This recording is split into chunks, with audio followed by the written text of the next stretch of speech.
रात का वक्त था। एक अजीब सी आवाज मुझे अपने कमरे के भीतर कहीं से आ रही थी। आवाज जैसे कोई अपने नुकीले नाखूनों से जमीन कुरेद रहा हो। उस आवाज को सुनकर डर के मारे मेरा गला सूख गया था। प्यास तो बहुत लग रही थी, पर उठने की हिम्मत नहीं हो रही थी। काफी देर मैं ऐसे ही आंखें बंद करके अपने बेड पर लेटा रहा, पर वह आवाज थमने का नाम नहीं ले रही थी।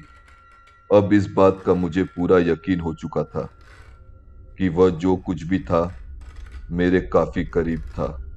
उस अजीब सी खौफनाक आवाजों ने मेरे दिल के अंदर इस तरह डर भर दिया था कि डर के कारण तेज हो चुकी मेरी सांसों की आवाज उसे ना सुनाई दे, इसलिए मैं अपनी सांसें भी धीरे धीरे ले रहा था। वह क्या है ये देखने की हिम्मत तो नहीं थी, पर कब तक ऐसे ही लेटे रहने का ढोंग करता। मैंने हिम्मत जुटाई। गौर से मैं उस आवाज को सुनने की कोशिश करने लगा, ताकि मुझे ये पता चल सके कि वह आवाज आ कहां से रही है। अगले ही पल मुझे समझ में आ गया कि वह आवाज कहां से आ रही है। बिना आवाज किए अपने ऊपर कंबल ओढ़ते हुए मैं धीरे धीरे अपने बेड के नीचे झांकने लगा, क्योंकि वह आवाज मेरे बेड के नीचे से ही आ रही थी। मेरी नजरें बेड के नीचे फैले काले डरावने अंधेरे में उस आवाज को तलाश रही थी। अब वह आवाज आना बंद हो चुका था। एक खौफनाक जानलेवा सन्नाटा पूरे कमरे में फैल चुका था।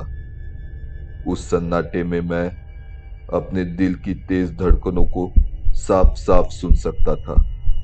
पर फिर मुझे किसी की हल्की सी आवाज सुनाई दी। किसे ढूंढ रहे हो?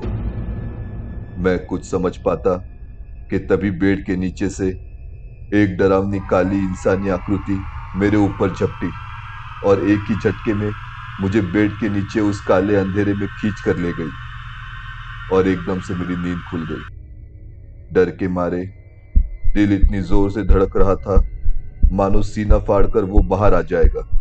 गला पूरी तरह से सूख चुका था, पर मैं ठीक था। वो सिर्फ एक सपना था, एक डरावना सपना। सामने दीवार पर टंगी घड़ी पर नजर डाली तो रात के करीब 2:30 बज चुके थे। पूरे कमरे में बल्ब की हल्की रोशनी बिखरी हुई थी। खुद को महफूज पाकर मैं दोबारा सोने की कोशिश करने लगा, पर रह रहकर दिल में ख्याल आ रहा था, क्या मेरे बेड के नीचे सच में कोई है? पर नीचे देखने की हिम्मत नहीं हो रही थी। मैं चुपचाप लेटा रहा, पर दिमाग में डरावने ख्याल आ रहे थे। अगर वो सपना सच हुआ तो? मैंने हिम्मत जुटाई और एक तरफ झुकते हुए धीरे धीरे बेड के नीचे झांकने लगा। अपनी नजरें बेड के नीचे अंधेरे में घुमाने लगा। दिल की धड़कनें तेज हो रही थी। नीचे कुछ नहीं था। जान में जान आई कि तभी लाइट चली गई।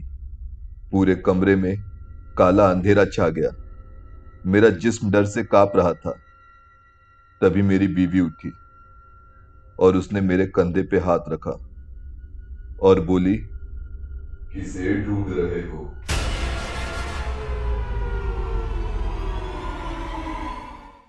आपको ये कहानी पसंद आई है तो वीडियो को लाइक करें और चैनल को सब्सक्राइब करें।